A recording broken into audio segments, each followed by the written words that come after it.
Declaration of Principles is an essential requirement because it contains all the main values, all the main principles, all the main aspirations for our movement. So it's very important that organizations or individuals who are willing to become members fully endorse this declaration. We also understand that there may be some exceptional circumstances, but we thought that they should be kept to a minimum, treated as exceptions, and decided on a case-by-case basis. Some issues were raised with regards to assembly, as I said. So we think it's important to make sure that our next assembly is as participatory as possible. For this assembly, we had limited funding. Perhaps that will be the case with the next assembly as well. But I think it will be very important to make sure that all members of the movement are welcome to participate in the assembly and to be the assembly members. The only issue may be here funding. So perhaps this can also be linked to another issue which was raised throughout some discussions about membership fees.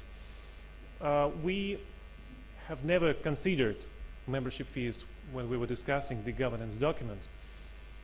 We think actually that it may be a good idea if those who are interested in participating in the assembly but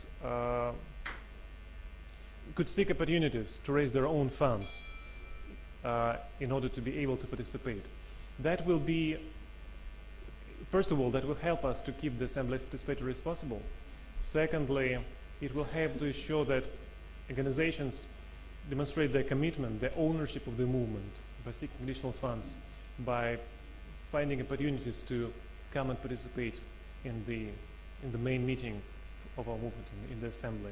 So we're not really sure whether considering membership fees is appropriate at this moment, but at least doing it through this way, I mean, trying to ensure that participants have multiple opportunities to seek funding in order to play their role as assembly members, that can be an option. And then a big question was mechanism for non-performance, both for steering committee members and for movement members in general. I think what we thought was that it's a common problem with all campaigns and all coalitions. So perhaps coming up with some clear, specific non-performance mechanism is not a very good idea at this moment, initially especially, because it may not lead us to a desired effect, but on the contrary, it may discourage new members. And if we're talking about expansion our ranks, that may become an issue. So perhaps this should be something kept open, maybe for the next steering committee to review, but we definitely need to think whether we need this right now at the initial moment, at the initial stage of our movement's life cycle. Then I think the second group of issues which arose in most groups was about the steering committee. And some issues were like, what is the maximum number of terms for steering committee members? There were concerns about whether all sectors, regions are appropriately represented in the proposal. Some procedures of steering committee work were not clear to many participants. Then there were questions about distributions of power between assembly and the steering committee, like what things can steering committee do without seeking approval from the assembly. And again, the issue of who is steering committee members, individuals or organizations. And again, I think these issues are open for the discussion, but I can just share recommendations which came up from our discussions as steering committee members and steering committee members, is that we thought that, well, if membership is both institutional and individual, it makes things easier, because if we're talking about individual members, then it's clear they can become steering committee members in their own right. If it comes to institutional membership, then it's a bit more tricky. So we think that in this case it should be organizations, but represented by an individual in a senior, preferably leadership position, because that will help make sure that this individual has authority to represent views and opinions of his organization and have effective mechanisms to communicate to other groups in his or her region. As for the division of powers between the Assembly and the Steering Committee, the initial thought was that the regional consultation processes will serve to ensure that Steering Committee throughout its work will be constantly seeking guidance from all its members on all issues for all proposed actions. So it means that all members will have a plentiful opportunity to come up with recommendations, suggestions to influence the decisions to the regional consultative mechanism, which will be then fed up to the Steering Committee level. So we think that there will be constant and lively interaction between Steering Committee and all its members throughout this regional consultation process. As for the term limit for Steering Committee members, we think that it's already in the governance proposal, but it may be not that clearly stipulated, so perhaps more clarity will be needed when we finalize this document later today. Our initial idea was, following the 2-year period, half of the Steering Committee members will step down and half will remain to ensure continuity. So we thought that following the next 2-year period, the first half will step down and the half which entered only 2 years ago will remain. But this may not be clearly explained in the governance proposal at the moment, so perhaps it does make sense to add clearly that the maximum term for any Steering Committee members is 4 years, so that we may make sure that no one stays in the Steering Committee for longer than that. As for representation, I think the idea was to review regional, sectoral, gender representation on a continuous basis. We were talking a lot that we see our movement as a living movement, flexible movement. So perhaps it makes sense to constantly get back to this topic throughout our movement's life cycle and to see whether there should be made some corrections, additions to the governance proposal. In any case, we think that it's highly important to keep the Steering Committee as diverse, as balanced, and as representative as possible. Sometimes it may be hard to do this, but we need to aim to this goal. So let's see how our regional consultations will go later today. We hope that people will be keeping in mind this idea of having the Steering Committee as balanced and as diverse as possible, because we think that's a very important principle for our movement. And as for the specific procedures for the Steering Committee, we thought that maybe it's too early at this point to decide on them. Maybe this should be something which this new Steering Committee should develop for themselves, like the frequency of their meetings, like the division of functions between the two co-chairs. These are very important issues, but perhaps taking into account the resource and time constraints at this assembly, it doesn't make sense to go into such a detail now. Maybe it would be better to let Steering Committee discuss and decide on this when it is established. And that we thought that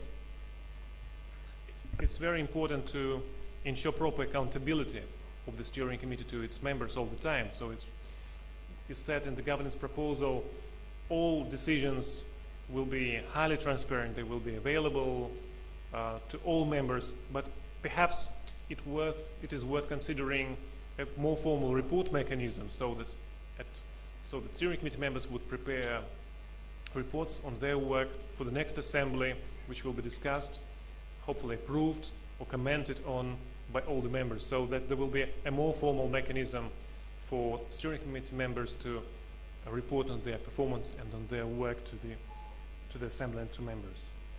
And the third group of issues and questions which was also raised in all discussions yesterday was about the working groups. I think people were curious about the division of authority between the Steering Committee and the working group members, whether working group members should or can play some political roles. And also there was a whole bunch of questions about working group and Steering Committee how working groups will fit into the steering committee framework. Particular questions about the working group leads. Will they be steering committee members, or should working group leads automatically become steering committee members, etc.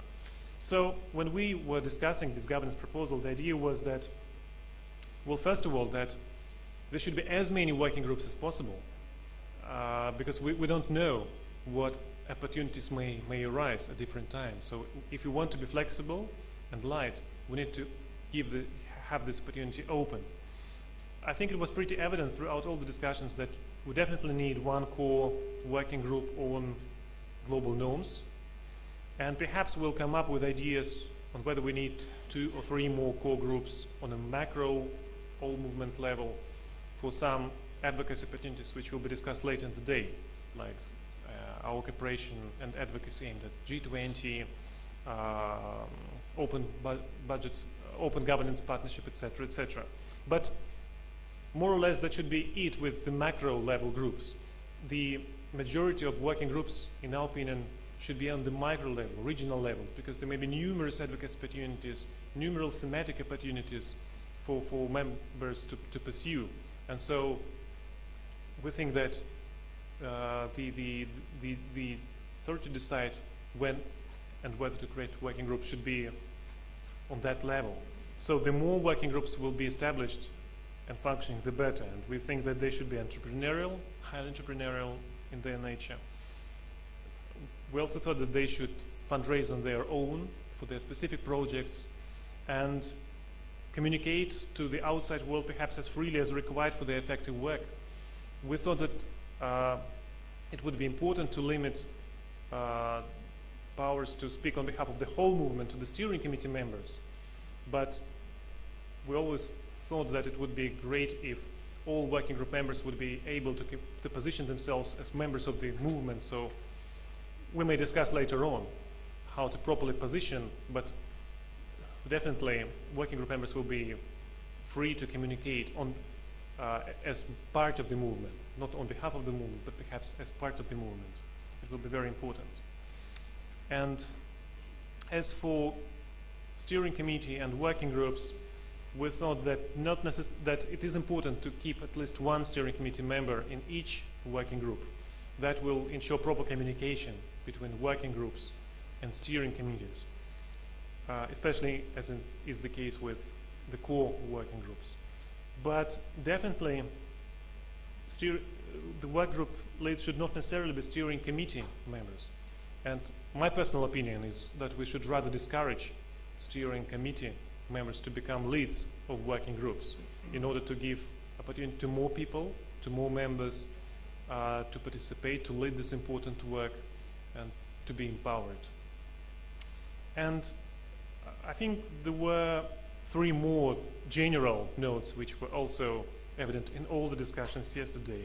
And one of them was that it is important to keep our structure, our governance structure, as light as flexible, at least at the first stage, because it's very difficult to envisage everything which may be needed as per governance. We definitely can't envisage this right now, so we should keep this as an open discussion. Perhaps even the governance proposal which we have come up with, we had aimed to keep it as light as possible, but perhaps even it is a bit too heavy than maybe needed for the first stage. So perhaps it makes sense for us not to add more complexity, at least at this point now. There are some examples of more flexible and much more light campaigns around the world, and they have been functioning for years quite effectively. The same may be the topic with regards to fundraising. As I said, we thought that it would be important for working groups to fundraise for their specific advocacy activities themselves. So ideally, fundraising should be as decentralized as possible. As with regard to the 20% rule, I think there were some questions as well. We thought that this should be like a guiding principle, but not a rule set in stone. Since our movement is action-oriented, it is definitely important that the vast majority of funding available will go into action. But it doesn't mean, that it should be 20 versus 80. I think this should be decided on a case-by-case basis. I think just the principle is important, that we are an action-oriented movement, so majority funding will go there. And the third set of general comments was with regard to the Secretariat. I think there was some confusion about why we call in our proposal it a Secretariat, not the movement's coordinator position. I think there may be a lot of confusion if you had called this person a coordinator for the movement, especially in some languages. I can definitely speak for Russian, because I think in some languages coordinator means person who does a lot of strategy-oriented work, takes a lot of technical decisions. We have always thought that coordination should lie and remain with the steering committee. That will be the coordinating body, while the Secretariat would play a supportive role. So that's why, that was the logic why we called it the Secretariat. And we can discuss it later, but I think that was the initial idea.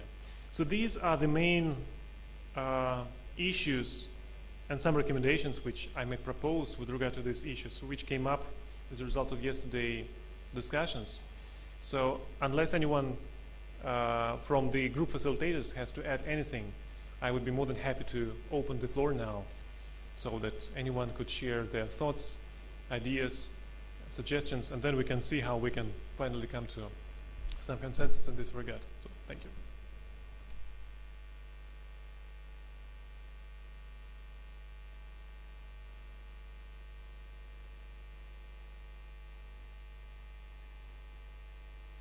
Especially encourage the group facilitators, because they may provide some additional ideas and feedback to what I've already said. So please do add something to what I have identified.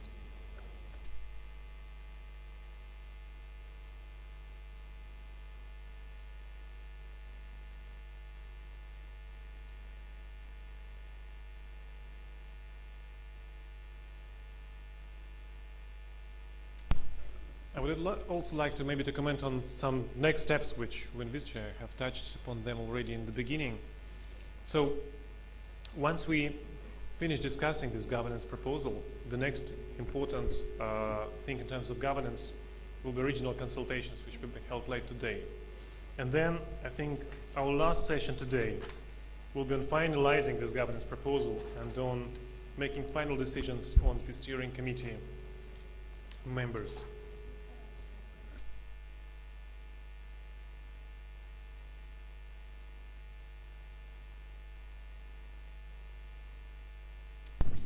Voy a hablar en español. En el grupo de nosotros, algunos conversamos acerca de la conveniencia de tener membresía individual, o por lo menos de tener membresía individual en la misma condición que en las organizaciones. Sobre todo si definimos cuál es la composición y cuáles las características y responsabilidades de los miembros. Las personas individuales, hay muchas personas individuales que son muy valiosas para el movimiento, pero el peso específico a la hora de la elección y de las decisiones, de la definición de las estrategias o de la agenda, es diferente al trabajo que hace toda una organización al apoyo que puede dar una persona. En organizaciones en donde participo tenemos ese problema, que existen membresías individuales que tienen, de personas que a lo mejor, bueno, sí son muy reconocidas o fueron muy reconocidas en un momento, pero hacen una vez al año alguna actividad y sin embargo pesa lo mismo que una organización que tiene una cantidad de reglas, normas, tareas, responsabilidades. Y a la hora de votar y a la hora de decidir y a la hora de dar su opinión, pues pesa lo mismo, ¿no? A mí me gustaría que se considerara y que pensáramos exactamente qué significa tener y cuántos miembros individuales pueden ser, si hay un tope o no son tonterías. Ahora somos todos amigos y nos queremos y pensamos que todos lo vamos a hacer bien, pero en un par de años pues hay diferencias ideológicas, regionales, etcétera.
Are there any more questions? Let's take maybe a few issues, few questions, and so then we can see what ideas, what requests we can come up with. Please. I would just like to elaborate a little bit more about what it has been just said. In the Declaration of Principles, it says that we are citizens and organizations, and we've been discussing that in the working group yesterday. And it happens for us to be well, we agree totally with the discussion we have had here. Perhaps as citizens or the individual memberships could be a good part of any campaign that could be taken further. But for the Global Assembly, I think it will be better for keep it two institutions, and if academics or other personal individual membership wants to be part of it, will be in the campaigns the natural place to be taken in consideration. Thank you.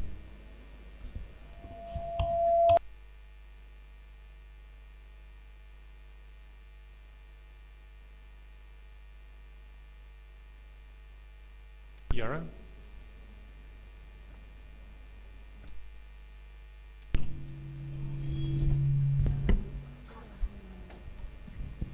Yara and then Katarina. Yeah, I'm here. No, just to highlight a few things that we brought from our discussions. And it's not for sure to discuss here, but it is something that we've been thinking, and we have to have a very serious reflection on it. What we are a movement. We are saying all the time that we are a movement, but I think it's very early to say that we are a movement. To be a movement, we need movement. We need social movements, and it means we have to use a kind of concept where we can express clearly what we are or what we want to be as an initiative worldwide, etc., etc., etc. That is something that the experience to be or to have or to be part of a movement is very special, and I think we have conditions, all the good conditions to do that and to be a movement, but we are still in a process, just to have this kind of perception, if it is only mine or the Brazilians or the Latin Americans, just to see that if we are talking the same language from the beginning. Thank you. Okay, thank you. Katarina. And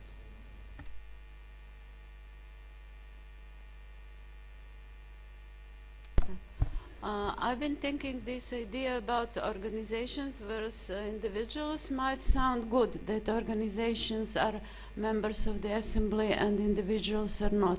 But then we know that they are organizations of one person NGO. So in the end, we would probably have to count how many persons are engaged in one organization and probably give more votes to bigger organizations and less votes to smaller organizations. So I am not sure that it is the best approach.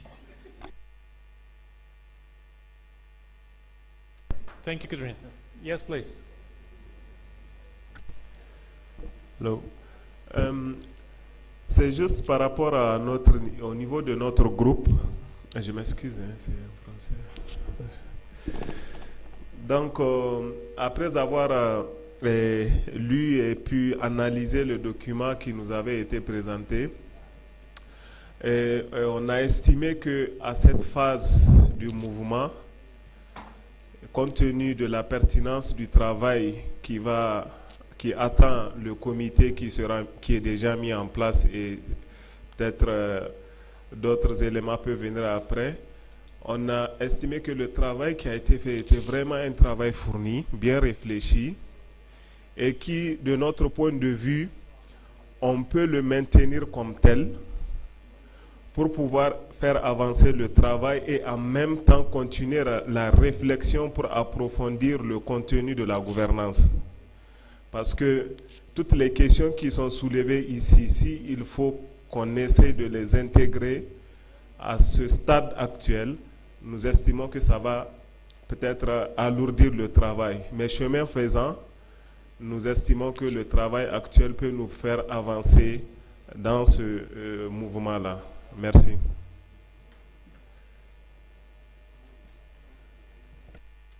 Thank you. More comments? Please be active.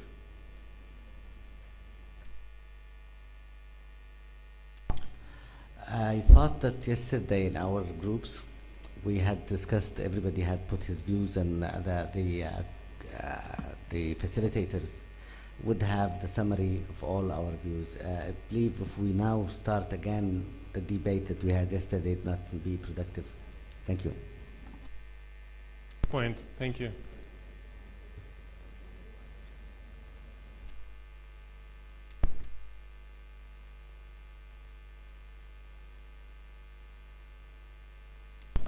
One aspect probably we'll need to consider is how do we keep the gender balances in the system of governance.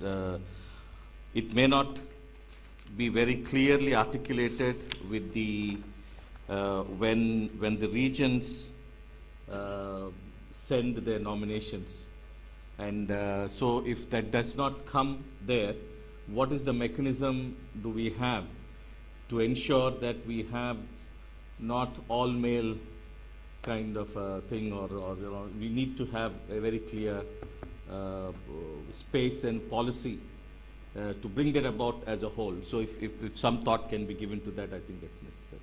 Or all female. Okay, thank you. Well, with regard to this issue, maybe the good idea will be to see how our regional consultations will be held later today, because that will help us all see whether these concerns about the regional balance should and can be addressed. So perhaps it would be right maybe to have regional consultations with nominations process first, and then maybe yes, it would be a good idea to see what we have at the end and whether this group is diverse and balanced. That would be my idea of how to address this.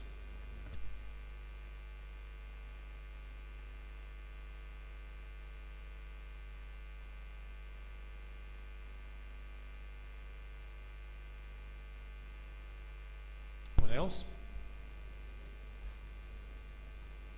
Warren, do you want to start? Just 2 points. One on the point that was just been mentioned, and a more general point. It's difficult to know how to sequence a set of decisions, right? So that you get to a perfect slate of a steering committee that's got all the right balances. So, I mean, there's 2 ways we can proceed. One is to ask each of the regional lunches, all the regional groupings, to make sure that you keep in mind the different kinds of diversity that we want reflected on the overall steering committee. When we then put together those people, that group that's been nominated, we'll see if there are imbalances, and if there are, we'll have to find, we've still got additional 3 to 5 positions which we can use to address some of those imbalances. So that's maybe the easiest way to do it. There could be another option, which is you could ask each regional group to nominate double the amount. And then we'll have double the amount, and we'll have to cut it down. And I think that's going to make for some quite awkward and long conversations. So I'd propose that let's go for the first option. All the regional groups, when you nominate people, you need to take into account that that group is balanced. And that means that hopefully, overall, the total group will be balanced. The second point I want to make is just one I've been thinking about a lot over the last couple of days, and I think came through in all of the discussions. And it starts from saying that this is a first step. It's a very important first step, and I think we've made an amazing amount of progress. So we will, by the end of this meeting, have made an amazing amount of progress and set a very solid basis for going forward. But it is only the beginning. And I think one of the big challenges we have is how to balance creating a space for energy, and on the other hand, providing some kind of a light structure to be able to manage, to help manage and make that energy representative. So I think that's the struggle that we've got. Okay, and different regions, if you like, have different appetites for energy versus structure. And I think we need to be careful that on the one hand, we don't try and box ourselves in too tightly in too much of a structure. We're not quite sure yet what's going to work.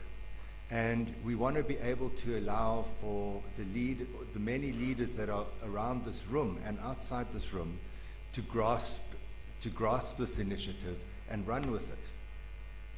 And that means, I think, that we particularly want working groups that have energy.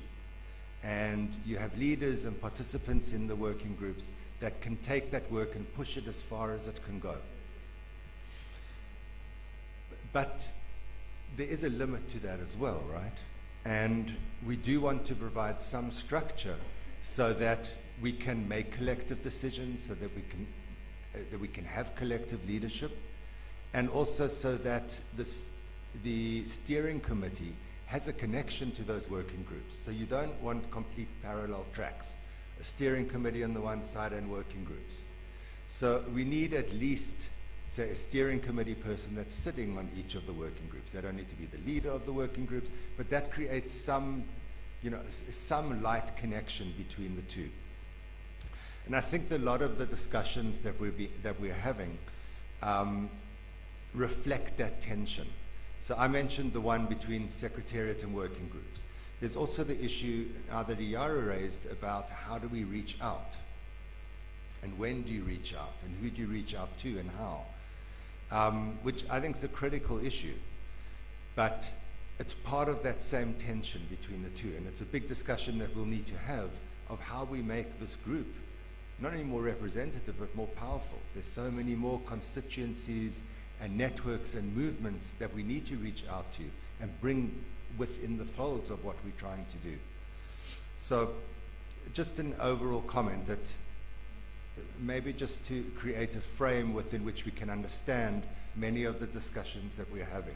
Some we're going to resolve, and Anton's note and the comments from the floor have already pointed to a lot of resolutions, and many that are compatible with the overall frame of the governance proposal that came from the interim steering committee. But there are going to be many others that we're not going to nail down fast today, and we're not going to nail them down fast tomorrow. And I think one of the things that I'm learning is it would be wrong to try and nail them down too fast. So.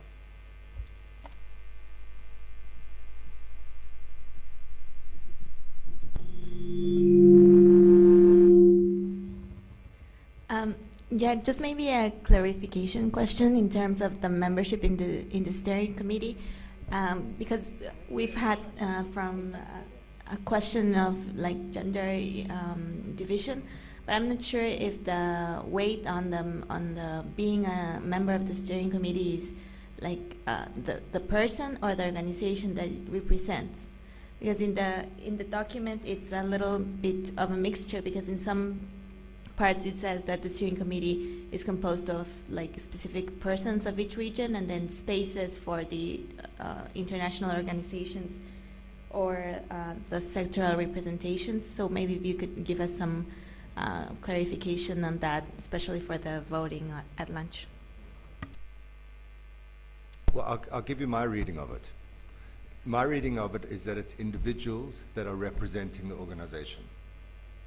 So we want to make sure that the organizations within within the steering committees, that's who's in a sense joining this movement or campaign or whatever we end up calling it. But I think there's a danger of saying it's organizations that are represented on the steering committee and facing a situation where there's a different person from that organization that participates in each meeting so that the continuity is lost. So I hope that that clarifies it. In a way, it's almost, we never provided any guidance to anybody on how to sign the declaration. I realized as people were signing the declaration. But it's interesting that everybody signed it as, you know, Warren Krafchik IBP. And I think that's the principle. Colleagues and those would like to share my opinion, because my opinion resonates with what Warren said, because I've been to some boards and steering committees as well. So I know that it's always a challenge to get this right balance between being part of representing an organization and being individual, because if it's too more focused on personalities, then it also has its disadvantages, because personalities live organization, and so if too much emphasis is put on the personalities being part of the steering committee, then there is some sustainability issue as well. But yes, as Warren said, that if we have it just as an organization, then there's another risk that there may be different people each time, and in fact I witnessed this situation in several boards and in several committees where just couldn't move forward just because we had different people each time, and it took a lot of time for them to just get at the same pace with the rest of the group. So perhaps we will need to strike this right balance. So it would be individuals, but assigned by organizations. So, and let's see how it works.